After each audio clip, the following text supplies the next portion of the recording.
3 तारीख का जो वो पल था वो मुझे आज भी बहुत अच्छी तरह से याद है कि कितने उत्साह, कितने उमंग के साथ बच्चे पेपर हॉल में एंटर कर रहे थे।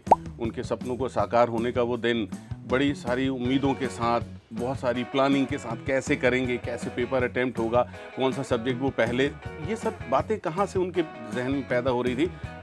सीधी सी बात है, वो पिछले 3 साल 4 साल से उस एक दिन की तैयारी में लगे थे।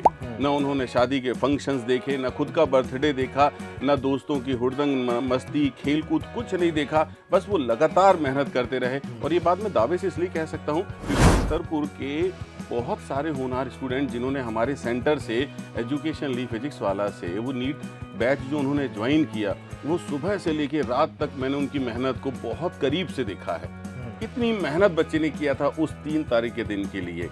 सब चीज़ों से अनजान, अनभिज्ञ वो बच्चा इतने उत्साह उमंग के साथ उस हॉल में पहुंचा। उसने पेपर देखा, पेपर हाथ में आते से अब वो पूरी मेहनत, पूरी ताकत से लग गया कि मुझे इस क्वेश्चन का आंसर मालूम है। उसकी खुशी का ठिकाना नहीं, जो वो मेहनत उसने की थी वो उसको पूरी होते हुए दिखाई दे रही थी। लेकिन एक छोटा सा सवाल, एक जो उसके जहन में शायद उस वक्त था ही नहीं, वो ये कि जिस पेपर को वो हल कर रहा है वो पेपर किसी रईसजादे के बेटे के पास 4 दिन 5 दिन पहले से आ चुका था। और वो जिस मेहनत की बदौलत उन क्वेश्चंस को हल कर पा रहा था, वो मेहनत उसकी कुछ ही घंटों में खराब हो जाने वाली थी, क्योंकि उस बच्चे को तो वो सब आंसर पहले से मालूम थे।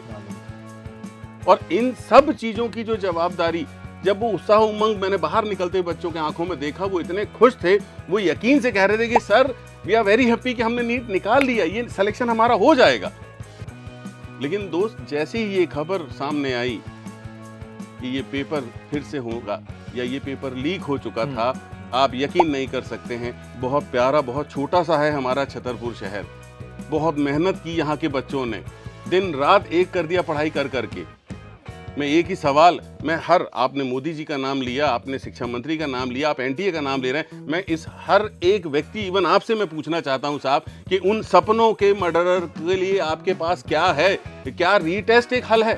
क्या आपने उन सपनों को जो हत्या की है, जिन बच्चों ने इतनी मेहनत करके अपने सपनों को साकार करने के लिए जो प्रयास किए थे, उनके लिए क्या एक ही हल है आपके पास में कि एक रीटेस्ट करा दिया जाए? क्या हमारा देश ये रीटेस्ट ही करवाता रहेगा? 13-14 से, जैसे आप कह रहे हैं 2013-2014 से ये जो चलता चला आ रहा है हमारे देश में, हमारा देश तो साहब यूपीएससी के पेपर तक लीक कर देता है। तो हम किसके पास जाएं? अगर सरकार ही इस सारी चीज़ों में जवाबदार है, अगर एनटीए जवाबदार है, तो हम और आप सवाल पूछने और जवाब मांगने किसके पास जाएं? उन मासूम बच्चों की मुझे गलती बता दीजिए सर।